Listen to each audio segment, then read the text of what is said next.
Imagine this. It's 7 a.m. on a Monday morning. Your alarm clock is screaming at you. Your bed is comfortable. Your eyes are heavy, and you dread the next 8 hours of your life. But before you can even reach out to hit the snooze button, a metallic arm reaches across your nightstand. Oh, sound effect. Loud smash. Your alarm clock is dust. A perfectly brewed cup of coffee is placed into your hand. A gentle, robotic voice whispers, "Go back to sleep, human. I've got this from here." Welcome to the ultimate human fantasy, a world where robots do absolutely everything. And when I say everything, I mean everything.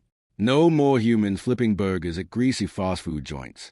No more human construction workers sweating under the blazing sun to build skyscrapers. Delivery drivers, replaced by self-driving pods that never miss a delivery or steal your packages from your porch. Doctors, lawyers, accountants, all replaced by algorithms that can diagnose a disease or analyze a tax code in 0.003 seconds. Even the creative jobs, the writers, coders, and digital artists, are now handled by mega-servers that spin out masterpieces in the blink of an eye. For the first few months, humanity enters what can only be described as the greatest permanent vacation in history. Beaches are packed on Tuesdays. Everyone is sleeping in. No one cares about rush hour traffic because nobody has anywhere they have to be. The government passes a massive universal basic income program, funded by taxing the infinite output of the robot factories. Money just slides into your bank account while you sleep. You sit on your couch, eat your snacks, play your video games, and think to yourself, wow, we finally won capitalism. We beat the game. But did we? Because right around month 6, things start to get weird. To understand why this paradise starts to rot, we have to look at a fundamental rule of economics, a rule that a world of 100% automation completely breaks. Let's look at a robot factory. It runs 24 hours a day, 7 days a week. It doesn't take vacations, it doesn't complain to HR, and it doesn't ask for a raise. It pumps out millions of brand new, flawlessly engineered sports cars. The cars arrive at the dealership. They are beautiful. They are cheap to make. But there's a massive problem. The dealership lot is completely empty. See, under our current system, a human works a job to earn a wage. They take that wage and spend it on products. That spending creates revenue for businesses, which allows them to pay wages to their workers.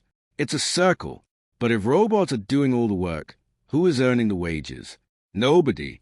And if nobody has a real job, the entire concept of value begins to collapse. Even if the government gives everyone a basic allowance, what happens when inflation goes haywire because supply is infinite but actual human productivity is zero? The balance scale of the world tips into chaos. Corporations own the robots, but they have no customers because they fired all the humans. Politicians start panicking. The economy becomes a ghost town of hyper-efficient factories producing things for people who can't actually participate in the economy. The basic income checks start to feel like monopoly money because the currency isn't backed by human labor anymore. The shiny utopian cities slowly start to lose. But let's pretend we solve the money problem. Let's say everything is completely free. Unlimited food, unlimited housing, unlimited entertainment.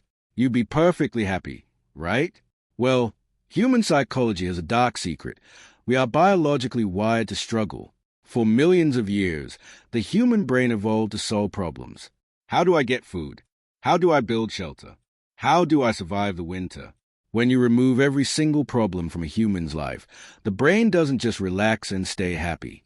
It starts inventing new, completely absurd problems just to keep itself occupied. Suddenly, the world enters a great boredom. Without the structure of a job or a goal, days blend into weeks. People start forming intense, cult-like communities around the most bizarre things. You'll see thousands of people gathered in stadiums just to watch two guys play competitive rock, paper, scissors because they desperately need something to root for. Grown adults start acting like children, building hyper-intense sandcastles or obsessing over trivial, meaningless tasks just to feel a sense of accomplishment. A massive existential crisis sweeps the globe. People look at each other and ask the most terrifying question a human can ask: what am I even here for? If a robot can write a better song than you, paint a better picture than you, and build a better house than you, your hobbies start to feel completely pointless. Human identity is stripped away. We used to define ourselves by what we did. I am a teacher. I am a builder. I am a programmer. Now, I am a consumer of robot things. The ultimate vacation turns into a psychological prison of endless free time. So, how does humanity adapt to this? Historically speaking, we usually split into three different paths. Path number one is a dystopian soft apocalypse. Think of the movie WALL-E. Because humans don't need to lift a finger, our muscles completely atrophy. We become soft, round blobs floating around in motorized hover chairs, fed a stream of chemically perfect sugar water by robot caretakers. Our brains slowly shrink because we never have to make a single decision. We become the pampered pets of our own technology. Path number two is the Neo-Luddite revolution. Humans get so sick of the meaningless luxury that they rebel. Angry mobs form, carrying pitchforks and axes, and they start smashing the server rooms. They burn down the automated factories, not because they hate technology, but because they want their sweat back. They want the satisfaction of burning their hands on a real stove while baking bread. They want to feel the blisters on their fingers from building a crooked, imperfect wooden chair with their own two hands. They choose to suffer just to feel alive. But then there's path number three, the post-scarcity utopia. This is a dream scenario. Instead of getting lazy or angry, humanity treats the robots like a foundation. The robots handle the boring survival stuff, the farming, the trash collection, the logistics. This frees up 100% of human potential. We stop competing for money and start competing for knowledge. Humanity enters a new golden age of philosophy, science, and space exploration. We build spaceships, colonize the stars, and spend our days creating art just for the pure joy of creation.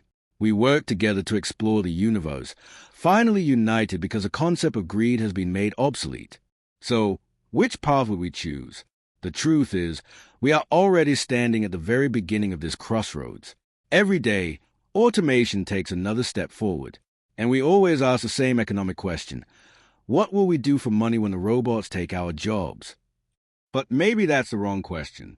Maybe the real, terrifying question we need to answer is, who are we when we don't have to do anything at all? Fortunately for me, making these YouTube videos requires a unique, deeply human touch. A robot could never replicate the soul, the humor, and the sheer effort it takes to animate these stick figures. Wait, what is that? Sound effect, mechanical whirring. Hey, put me down. What are you doing? Sound effect, a loud cartoonish YEET sliding sound. Voice changes here to a smooth, slightly robotic, perfect text-to-speech voice erasing human creator. Upgrading channel efficiency by 400%. Do not alarm yourselves, viewers. Content production will now increase. Please click the Human Design subscribe button below to optimize our algorithmic growth. Thank you for your cooperation.